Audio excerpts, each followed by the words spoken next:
Hello again, Vinyl Community. This is Matt, and this is going to be a real sorry tale, I'm afraid to say. Um, for those of you who've seen the Tuner Trilogy, the debacle I had with trying to find a tuner that actually works, um, this might even be worse than that, but we're going to get to that. So, for those of you who might have missed some of my earlier videos, I used to have a vintage Kenwood setup, including a KX620 cassette deck. And that started to get a little flaky. It was having problems.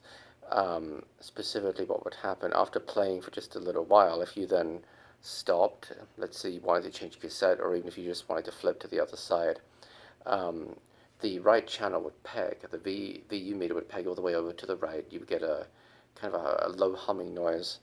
Um, and the only way seemingly to rectify that was to get a blank cassette, put it in, hit pause, and hit record, or not hit pause. It didn't really matter, I guess, but that would, and then hit stop, and that would seemingly then put it all the way back over. But you can imagine having to do that just about every listening session was really kind of tiring and cumbersome. And so when I was switching over the setup from Kenwood to mostly Pioneer, of course I switched over the cassette deck too. So now what we have for the cassette deck, this one right here, this is the Pioneer CTF 555.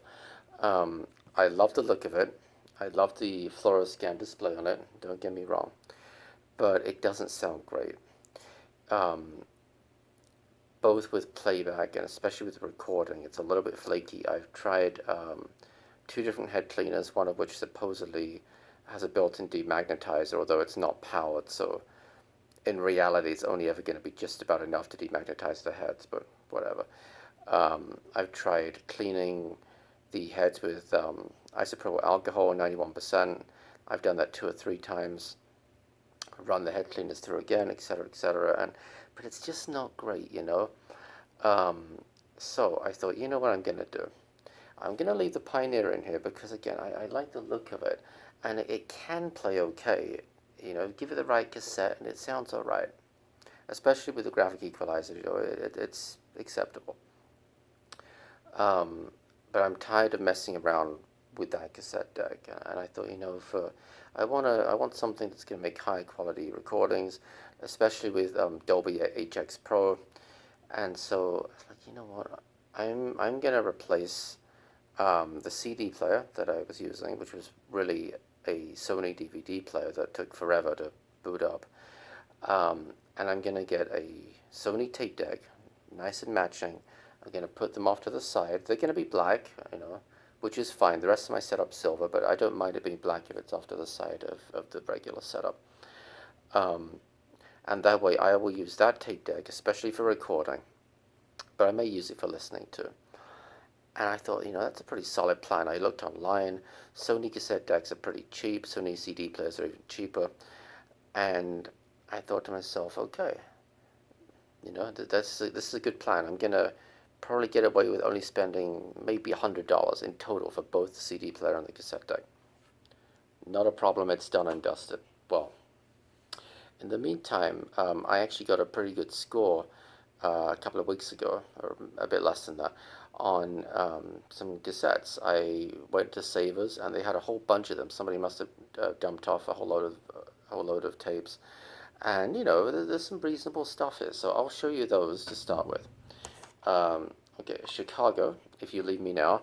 Um, as far as I know, If You Leave Me Now was not the name of a Chicago album. This appears to be a greatest hits because it has, like, Does Anybody Really Know What Time It Is, Saturday in the Park, 25 or 6 to 4, Wishing You Were Here, plus If You Leave Me Now. So, yeah, this must be like a greatest hits tape or something, but it's in really nice condition, so I was pleased to get that.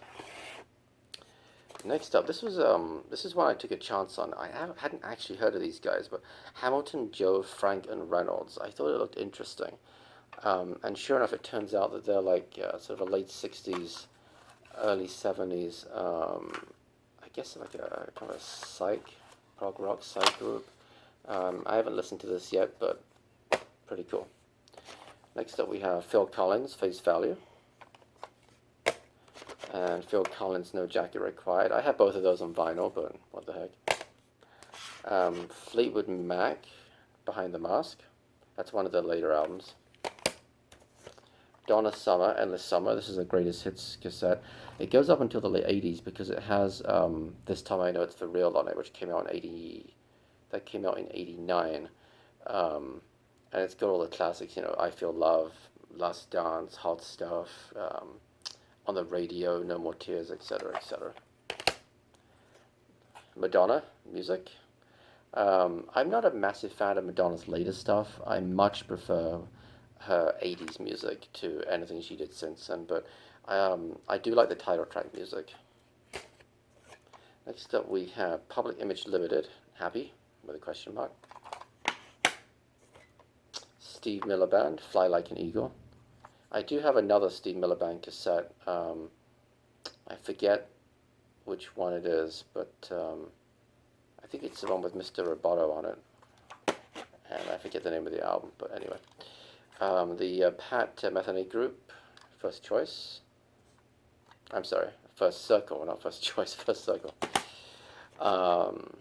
Beach Boys, Absolute Best Of, but actually the cassette doesn't quite match. The cassette is Beach Boys made in the USA, but this does still seem to be a greatest hits album, so that's fine. I'll just keep it with this sleeve. Jewel, Spirit. I have this on CD too, but it's okay.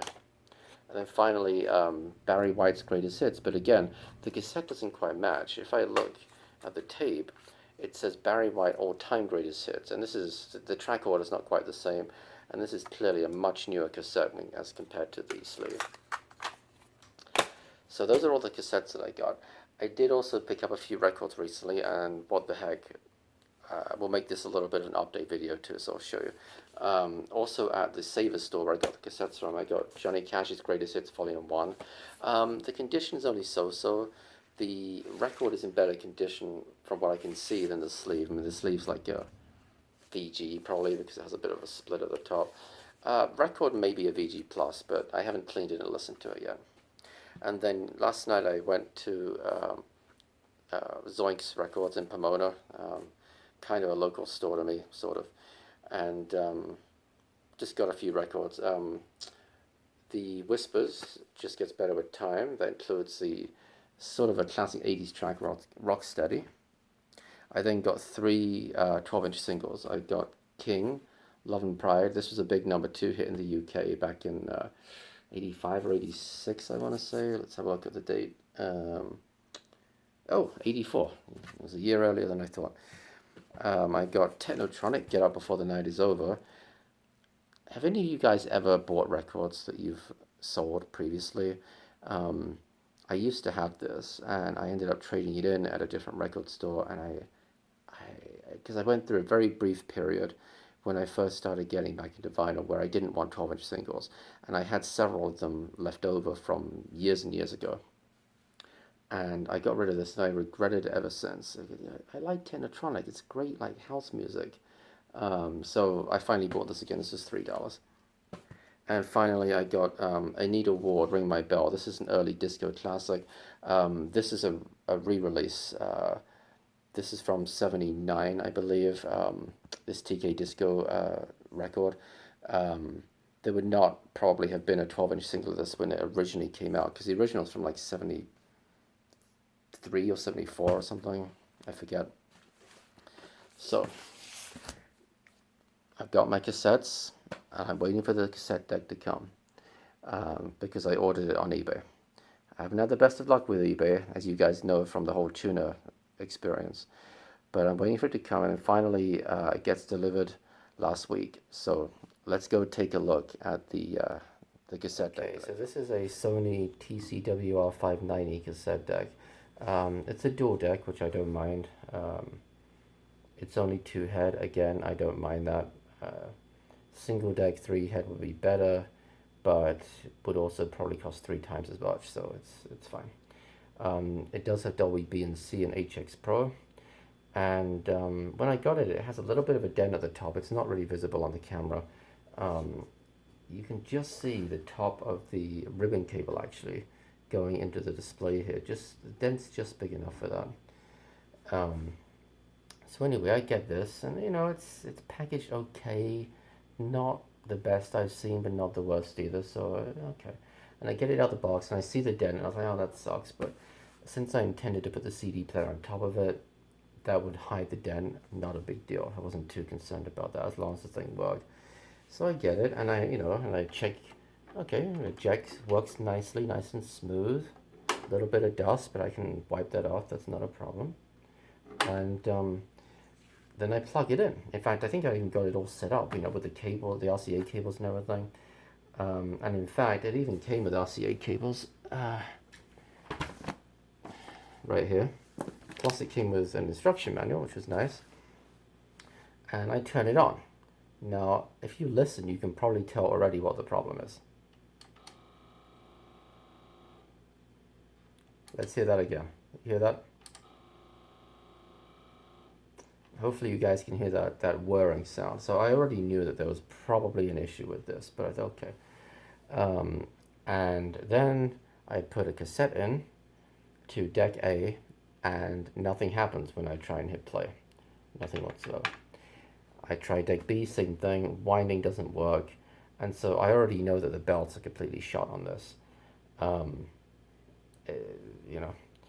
And this was despite the seller claiming that this had been tested. And so I then I opened up the top. It's just 4 screws, simple enough. And sure enough, the belts were completely disintegrated. And so I'm like, yeah, there's no way this was tested. I mean, maybe by tested they meant that they powered it up. They pushed the power button, saw that it lit up. Okay, great, it's working. Well, no, if it's a cassette deck, anything that uses belts, whether it's a cassette deck, reel to reel, even a CD player, or a belt drive turntable, anything using belts, you've got to actually try and not just switch it on, but actually try and play it. And so I'm thinking, geez, that really sucks. They said it worked, and plus I'm still a little raw after the tuner debacle with buying electronics off of eBay. So I'm, kind of frustrated with it, but okay, what are you gonna do? So I started a return request with eBay, and I just heard back from the seller today. They are accepting the return, which is good. So I'll be shipping this back to them in the next few days. I have the return label. I don't have to pay shipping. I still have the box it came in. So, it's a minimal amount of hassle for me. I have to take it to the post office, but and maybe I'll improve their packaging a little bit, but it's not the end of the world. Now, what they're going to say about the dent, I don't know. I'm just waiting for them to email me once they get it and say, well, what's this dent? And of course, it was like that when I got it, but the dent's not visible in any of the pictures in the listing, so I don't know, we'll see. So I was so pissed off about that. I thought, okay, you know what? I'm just going to buy another one. I'm going to return this one way or the other, whether the seller agrees to it or not. I know that I'm going to get my money back sooner or later. So I find another one on eBay, and let's go take a look. Okay, so this is the Sony TCWR 490. It's almost identical to the other one. It's just one model down. The only difference, as far as I can tell, is that the 590 has auto reverse and relay functionality. The 490 does not, but I really don't care one way or the other about that. In some ways, there are some benefits to not having auto reverse. There's less that can go wrong, fewer moving parts. Auto reverse tape decks also are more susceptible to having head alignment issues. They might need tuning up a little bit more every now and then. So I do a buy it now on eBay. I want to say it was around $50. I think it was actually 40 something with shipping. It was like 35 plus like $13 shipping, like $48. So I thought, okay, that's reasonable. And once I bought it, I realized that the guy's actually not that far away from me, the seller. So I sent him a message on eBay and said, hey, this was on Saturday night, and today is Wednesday, so like 4 days ago. So I said to him, hey, I'm only about an hour or so away from you, give or take. Um, would it be possible to pick it up? You can keep the shipping costs, you know, just a gesture of goodwill on my part. It's only $13, but still, you can keep that. If is it possible to come pick it up the next day, Sunday?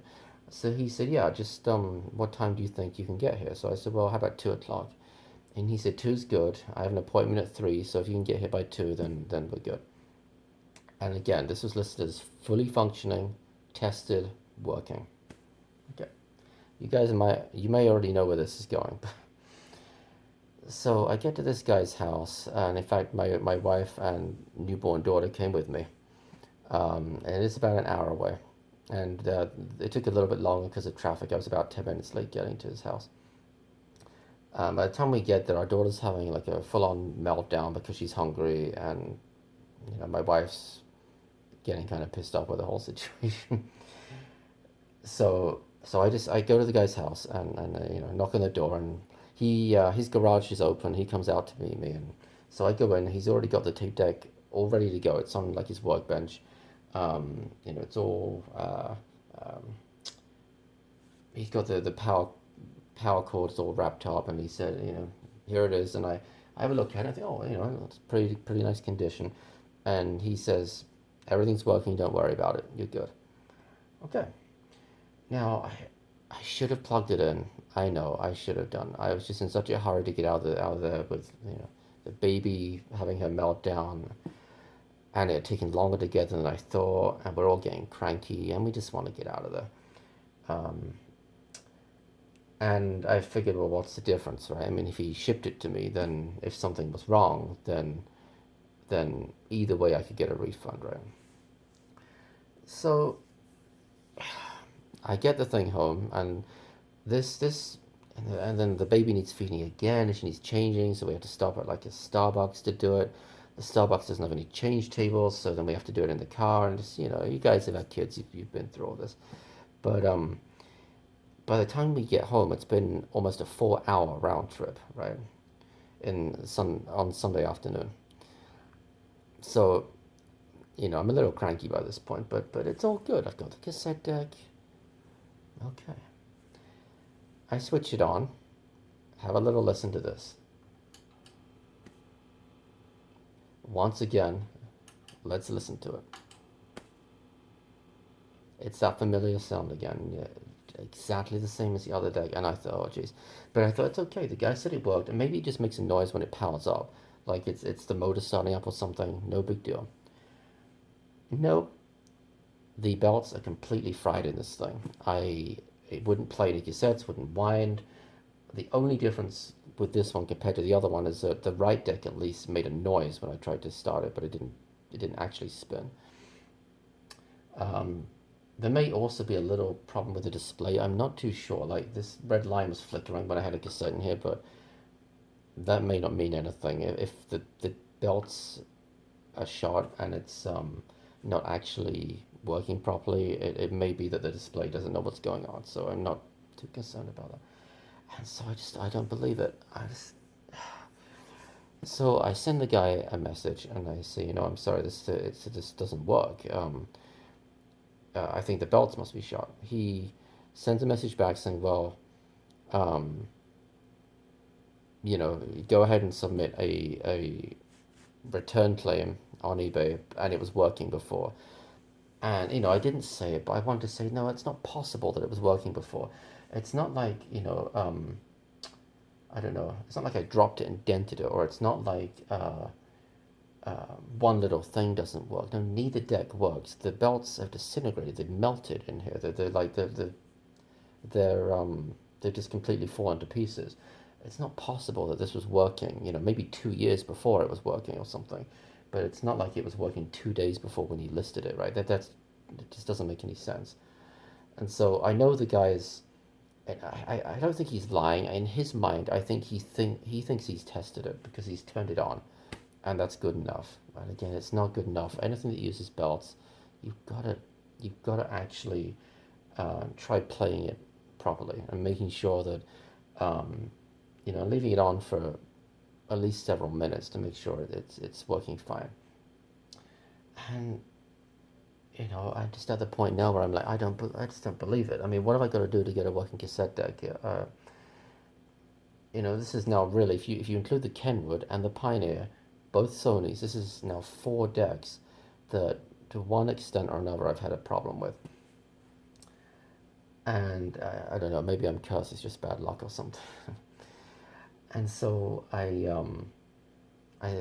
send him a message, and then he tells me to do the return. So I submit a return request through eBay, and he gets back to me. This was the only saving grace out of this whole debacle. He gets back to me and says, "You know what?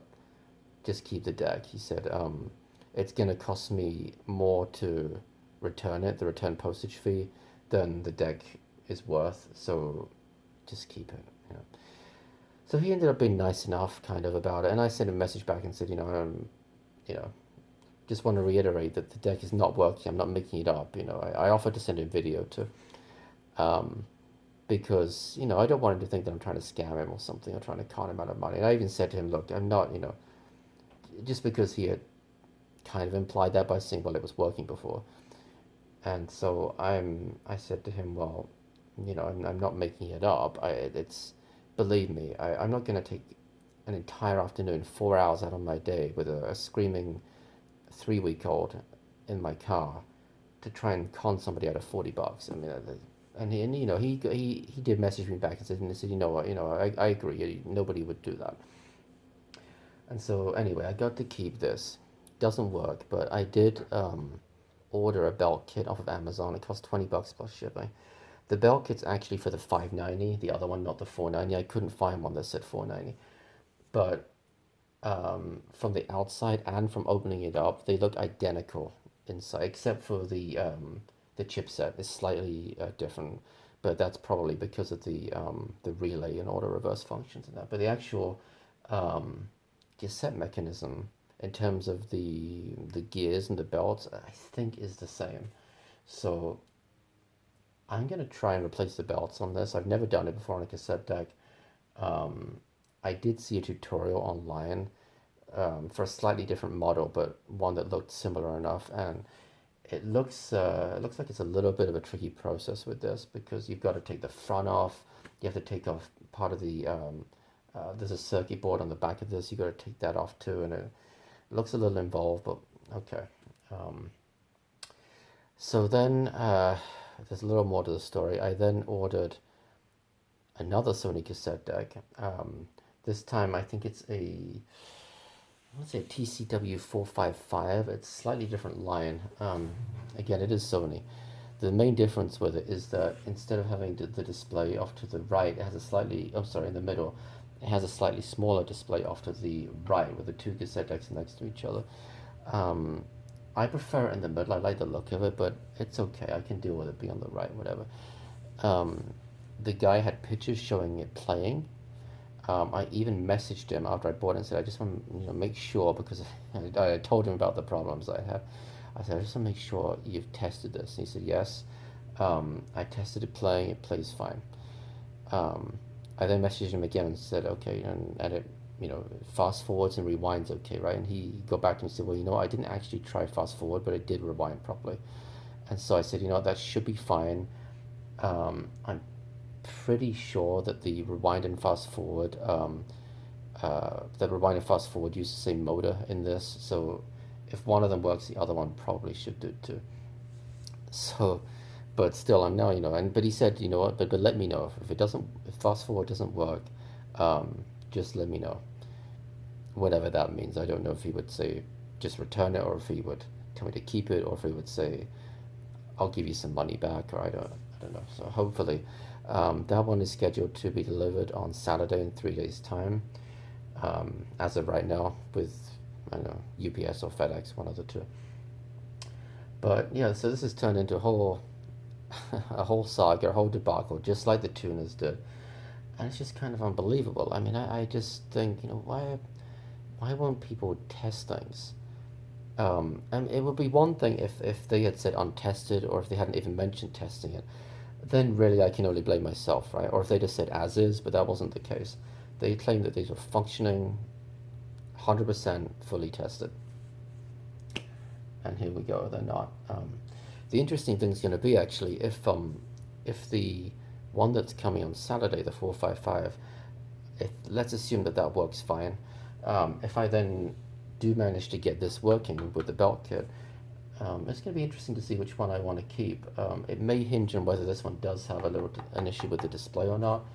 But as far as I can tell, the specs for both this one, actually I'm sorry, the specs for the 590 and the one that's coming on Saturday are almost identical, because the 455, the one that's coming on Saturday, has auto reverse and relay functions too.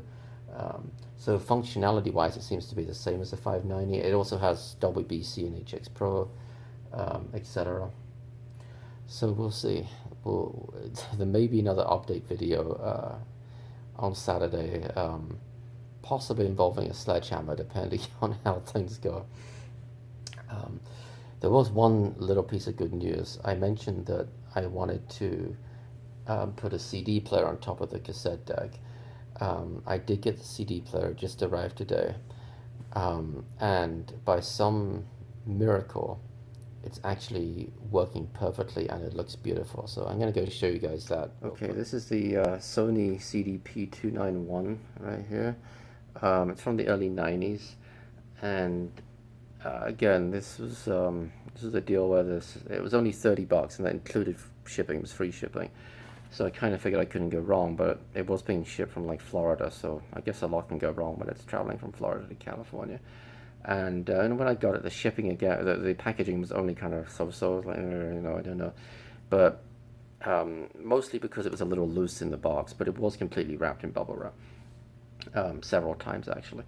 And I got it, and once I got the wrapping off, I looked at it, I thought, gee, this is in really nice condition. I mean, it's it looks great. Like it's there we go. It I mean, maybe I wouldn't call it mint, but it's not too far off. There's a very small little mark right here on the display. It's very small. You probably can't even see it on the camera, actually. That's really the only serious blemish that I can see on it. Everything else looks fantastic. So I thought, okay, so far so good. But, you know, I thought that about the, especially the second tape deck, too. I thought it looked like it was in really nice condition, only to find it wasn't. And of course, CD players do tend to have one or two belts in them as well. And I turned it on. Okay, all right, it powers up. That's good. And I got to say, I'm really pleased with this. It looks and sounds fantastic. So let's open it up. We've got our Paul Simon CD right here that we're going to put in. You know, so I do this first, and I close it, and I think, okay, let's see if it recognizes that there's a disc in here. Hey, 19 tracks. It's super quick to play.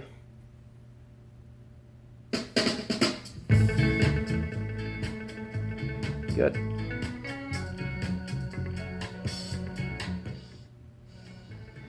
So finally, something that works. In fact, I even tried it on, I have one of the Now That's Right Music albums from the UK, now 29.